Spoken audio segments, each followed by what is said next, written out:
Mahal kong asawa, hindi ko kayang makita ang pag-alis mo. Mag-iingat ka. Mahal na mahal kita.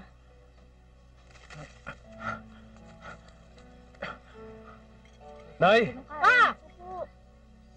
Nakita niyo ba si Eva? Hoy! Huwag mo nga matanong-tanong sa akin ng babae nga na ang dami-dami pangalang bababanggit. Bakit siya pa? Joshua, kunin mo nga yung mga gamit ko. Oo, kuya. Itawag mo na rin ako ng taxi. O, kita mo yan. Magpapakahirap ka. Pupunta ka sa Japan. Para sa walang kwenta babae niyan. Pero Nay, kailangan ko hanapin si Eva.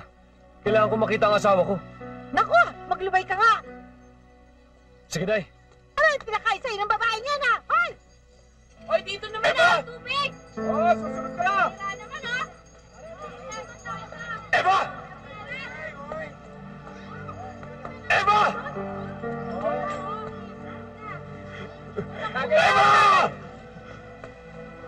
Eva! Eva! Eva!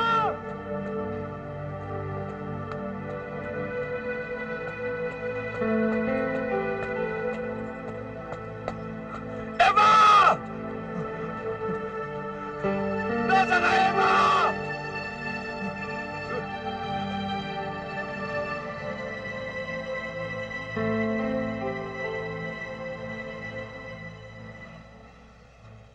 Bakit mo ko sinundan dito? Pinaghandaan na kita ng almusal. Yung mga gamit mo kagabi. Hinanda ko na rin.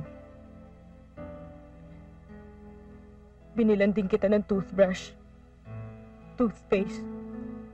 Nasa gilid lang. Kasama ng mga bago mong brief. Kasi, yung luma mo, tinabi ko na lang. Binilan din kita ng mga sando. Yung nag-iisa mong korbata. Nakita ko na rin. Pinalansya ko ng mahusay. Sapatos mo. Pinakintab ko na maganda.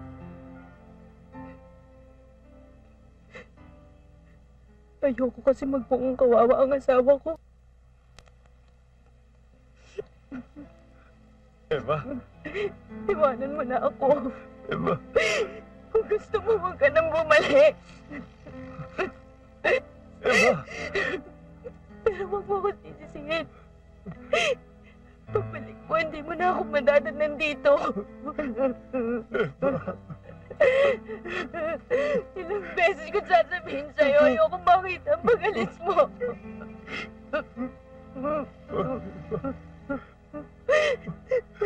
Natatakot ako.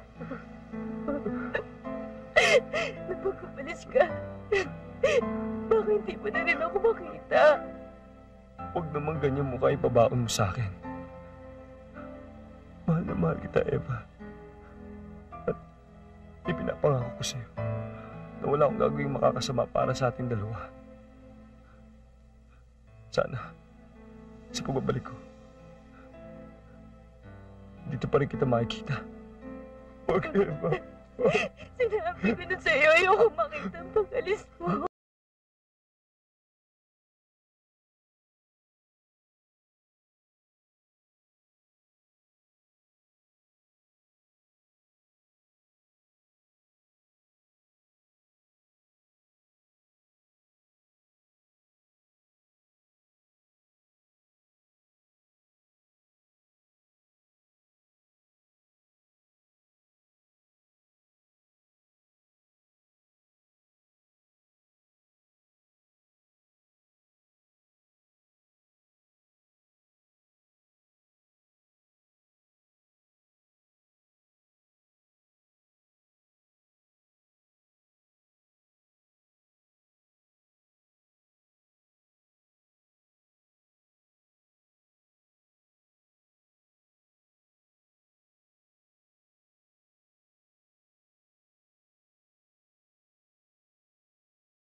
Thank you.